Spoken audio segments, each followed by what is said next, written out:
Assalamualaikum warahmatullahi wabarakatuh. Selamat pagi anak-anakku dimanapun kamu berada. Pada kali ini pembelajaran dari kita akan saya sajikan beberapa slide tampilan dan video. Kamu simak, kamu catat, kamu rangkum di buku catatan. Nanti saat diminta untuk mengumpulkan supaya catatannya dikumpulkan, tidak perlu difoto di WA, cukup di buku catatan. Nanti saat diminta untuk dikumpulkan akan diperiksa oleh Pak Guru. Silakan disimak beberapa tampilan video berikut ini. Ini saya akan memberikan pengantar materi tentang menggambar flora, fauna, dan alam benda. Nah, tapi sebelum kalian mengikuti materi ini, silakan bisa mengambil buku tulis, buku catatan, handphone maupun laptop untuk menulis beberapa hal selama materi ini nanti disampaikan. Nah, silakan di pause videonya lalu kalian mengambil buku tulis. Ya, kita ke pengertian menggambar terlebih dahulu ya. Nah, kalian semua pasti sudah pernah melakukan kegiatan menggambar. Baik itu di SD, kelas 1, kelas 2, kelas 3, kelas 4, kelas 5, kelas 6, di TK, ataupun bahkan sebelum TK kalian sudah mulai mencoret-coret tembok. Nah, pasti sudah pernah melakukan kegiatan menggambar. Nah, sekarang coba kalian deskripsikan dengan bahasa kalian tentang apa itu menggambar. Nah, dijelaskan menurut pemahamanmu, menggambar itu apa sih? Nah, jelaskan dalam satu kalimat saja. Menggambar adalah titik. Nah, silahkan di pause videonya, lalu kalian mulai menulis pengertian atau definisi tentang apa itu menggambar. Nah, pengertian menggambar menurut saya pribadi, jadi menggambar itu adalah suatu kegiatan yang dilakukan oleh seseorang dengan menggunakan alat dan media tertentu untuk menghasilkan sebuah karya seni dalam bentuk dua dimensi. Nah, jadi kalau menurut saya, menggambar itu adalah suatu kegiatan. Nah, kegiatan yang dilakukan oleh siapa? Oleh seseorang. Bisa laki-laki, bisa perempuan. Nah, kegiatannya itu dengan menggunakan apa? Dengan menggunakan alat dan media tertentu, bisa memilih nanti untuk menghasilkan sebuah karya seni dalam bentuk dua dimensi. Nah, itu. Dan pengertian menggambar ini tidak harus sama dengan apa yang sudah saya sampaikan. Bisa saja berbeda. Nah, karena apa? Karena kalau kita melihat di internet, nah ini kebetulan saya mengutip dari www.diktio.id. Nah, kalau kalian coba mencari di internet tentang pengertian menggambar, kalian akan menemukan banyak sekali, ya. Nah, ini ada 7 ini yang saya kutip. Dan apakah ini ada yang salah? Tidak. Jadi untuk pengertian menggambar itu tidak ada yang salah. Nah, tergantung pemahaman dari masing-masing orang. Nah, sekarang setelah kalian menulis pengertian tentang menggambar, nanti silahkan menuliskan hasil kalian. Pengertian kalian tentang menggambar itu apa? Ditulis di kolom komentar ya, disertai nama, kelas, dan juga nomor absen, dan itu nanti akan saya gunakan sebagai presensi ya. Silahkan nanti ditulis di kolom komentar tentang pengertian menggambar menurut kalian ya. Oke. Nah, sekarang kita masuk ke dalam alat-alat yang diperlukan untuk menggambar. Alatnya apa saja? Nah, tentunya pensil ya, digunakan untuk menggambar. Kemudian penghapus, juga pensil warna nanti untuk pewarnaan, atau kalau nggak pensil warna bisa juga pakai krayon. Nah, selain itu alat-alat pendukung ada juga penggaris, ada juga jangka, ada juga drawing pen, dan juga bisa menggunakan spidol. Nah, itu alat-alat untuk menggambar. Loh, sebentar Pak, buku gambar kok nggak ada ya di dalam alat untuk menggambar ya? Nah, nih adanya ini, kemudian ini. Nah, buku gambar di mana Pak? Nah, sebentar, kita perlu melihat dulu ya. Ada perbedaan antara alat dan media menggambar. Tadi yang saya sampaikan itu adalah alat-alat untuk menggambar. Nah, alat menggambar itu adalah benda-benda yang digunakan untuk menggambar. Sementara media menggambar adalah tempat yang digunakan untuk menggambar. Nah, jadi itu bedanya. Kalau alat itu lebih kepada benda-benda yang digunakan untuk menggambar, tetapi kalau media itu adalah tempat yang digunakan untuk menggambar. Nah, jadi buku gambar atau kertas gambar itu masuknya ke dalam media menggambar. Nah, ini. Media umum yang digunakan untuk menggambar adalah kertas gambar. Tetapi selain menggunakan kertas gambar, bisa juga menggunakan media lain seperti kain, kayu, tembok, dan bisa juga menggunakan media digital. Nah, ini contoh-contoh dari media menggambar adalah ini. Bisa juga menggunakan media digital. Nah, kita masuk ke dalam media menggambar secara digital ya. Biasanya kalau menggambar secara digital itu menggunakan laptop atau bisa juga komputer. Nah, itu semua dengan bantuan aplikasi. Contoh aplikasinya ada CorelDRAW, Adobe Photoshop, Manga Studio, atau mungkin aplikasi lain yang kalian tahu yang bisa digunakan untuk menggambar secara digital.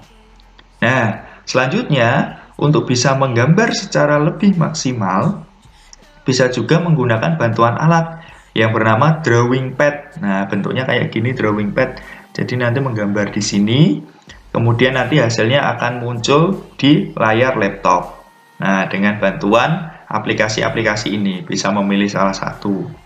Nah, itu untuk menggambar secara digital. Ini contoh gambarnya. Sudah cukup jelas ya. Oke, selanjutnya kita ke langkah-langkah dalam menggambar. Nah, ini masih titik-titik, masih perlu diisi. Silahkan kalian tulis kira-kira menurut kalian langkah-langkah di dalam menggambar itu apa saja? Yang pertama harus ngapain dulu? Yang kedua harus ngapain lagi setelah itu? Kemudian ngapain lagi? Dan yang terakhir nanti ngapain? Nah, silakan dituliskan. Di pause dulu videonya, lalu kalian tulis kira-kira langkah-langkah dalam menggambar itu apa saja ya? Nah. Ya, oke. Sekarang kita bahas ya, coba. Langkah-langkah dalam menggambar itu yang pertama adalah menentukan gagasan atau ide. Nah, kalian mencari ide dulu yang pertama. Lalu setelah itu mulai menyiapkan alat dan bahan untuk menggambar. Nah, alat dan bahan untuk menggambar apa saja? Media yang digunakan nanti apa? Nah, seperti itu. Lalu yang ketiga, kalian mulai membuat sketsa gambar atau bentuk kasar dari gambar. Dan yang terakhir adalah melakukan finishing dengan pewarnaan atau teknik lain. Misalnya saja menggunakan teknik arsir. Nah, mungkin ada yang tanya nih, Pak, kalau misalnya tahapannya saya balik, boleh nggak? Misalnya nih, saya kan punyanya alat menggambar ini. Misalnya pensil warna, kemudian pensil, dan juga penghapus. Nah, kemudian dari alat-alat itu saya mulai mencari ide, kira-kira saya mau menggambar apa. Boleh nggak Pak dibalik? Boleh. Jadi tahapan 1 dan 2 ini bisa dibolak-balik. Bisa menentukan gagasan atau ide dulu, kemudian menyiapkan alat dan bahan menggambar. Bisa juga mempunyai alat apa, lalu kalian mulai mencari ide. Nah, itu bisa. Tapi tahapan selanjutnya tentulah kalian membuat sketsa gambar dan yang terakhir melakukan finishing atau pewarnaan. Atau bisa juga dengan teknik lain. Nah, seperti itu ya. Oke, selanjutnya kita mau melihat yuk apa aja toh teknik finishing yang biasa digunakan untuk menggambar. Teknik-teknik yang digunakan apa saja toh? Nah, yang pertama ini ada teknik yang namanya teknik pointillist. Ya, jadi dia memanfaatkan titik-titik untuk melakukan finishing atau pewarnaan pada gambar yang sudah dibuat. Nah, hasilnya nanti seperti ini. Namanya pointillist, menggunakan titik-titik. Nah. Kemudian ada juga teknik dazzle atau gosok. Nah, ini biasanya menggunakan krayon, diwarnai kemudian digosok-gosok ya, dengan menggunakan tisu supaya bisa lebih rapi dan menimbulkan kesan gradasi. Nah, kayak gitu dari gelap ke agak terang. Nah, itu namanya teknik Dassel. Hasilnya nanti seperti ini. Kemudian ada juga yang namanya teknik siluet atau blok. Nah, kalau ini berarti di blok objek gambarnya menggunakan satu warna. Biasanya warnanya yang digunakan adalah hitam. Nah, jadi seperti ini. Batangnya nggak kelihatan warnanya apa. Kemudian daunnya nggak kelihatan warnanya apa. Semuanya di blok jadi satu warna. Warnanya hitam. Nah, seperti itu. Kemudian yang abu-abu ini untuk pendukung saja, warna pendukung. Ini contoh lagi, kalau ini foto ya, foto dengan menggunakan teknik siluet atau blok. Nah, itu jadi ada 3 tadi. Yang pertama ada pointillis yang sudah kita ketahui, kemudian ada teknik Dassel, dan ada teknik siluet. Selanjutnya ada juga teknik arsir. Nah, teknik arsir ini berarti dia memanfaatkan garis-garis yang membentuk arsiran-arsiran. Nah, ini contoh dari teknik arsir. Bisa secara rapat, kalau teknik arsir itu bisa teknik arsir secara renggang, bisa juga dikombinasikan. Nah, seperti itu. Yang mirip dengan teknik arsir tapi agak beda. Agak beda. Ini adalah teknik linear. Kalau teknik linear ini berarti dia memanfaatkan garis-garis saja. Nah, seperti itu. Bisa membuat sketsa menggunakan pensil, lalu di finishing dengan menggunakan spidol. Nah, jadilah teknik linear seperti ini. Nah, itu. Kemudian kita juga akan mengenali yang namanya teknik akuarel. Teknik akuarel ini adalah teknik melukis dengan sapuan warna yang tipis, sehingga lukisan yang dihasilkan bernuansa transparan. Loh, sebentar Pak. Kita akan membahas tentang menggambar. Tetapi kenapa di sini kok keterangannya melukis? Nah, apakah sama Pak antara menggambar dan melukis? Oke, kita lihat ya, apakah sama atau beda? Nah, sepintas menggambar dan melukis itu kegiatan yang sama. Namun ternyata ada perbedaan yang mendasar. Apa itu perbedaannya? Kalau menggambar, itu alat dan bahan yang digunakan itu cenderung bersifat kering. Contohnya pensil warna, pena maupun krayon. Tetapi kalau melukis, alat dan bahan yang digunakan itu cenderung bersifat basah, seperti cat air, cat minyak, cat akrilik ini maksudnya, dan juga menggunakan kuas tentunya. Nah, tetapi untuk tahapan dan teknik yang digunakan, baik menggambar maupun melukis kurang lebih sama. Jadi perbedaannya hanya di sini, alat dan bahan yang digunakan ya. Kalau menggambar itu cenderung bersifat kering, kalau melukis cenderung bersifat basah. Nah, seperti itu. Jadi tahu ya sekarang ya perbedaan antara menggambar dan melukis. Nah, selain teknik akuarel, kita juga akan mengenali kebalikannya.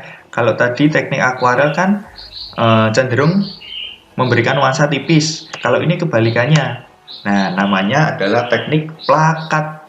Kalau teknik plakat ini, dia cenderung memberikan nuansa tebal. Nah, sapuan tebal seperti ini.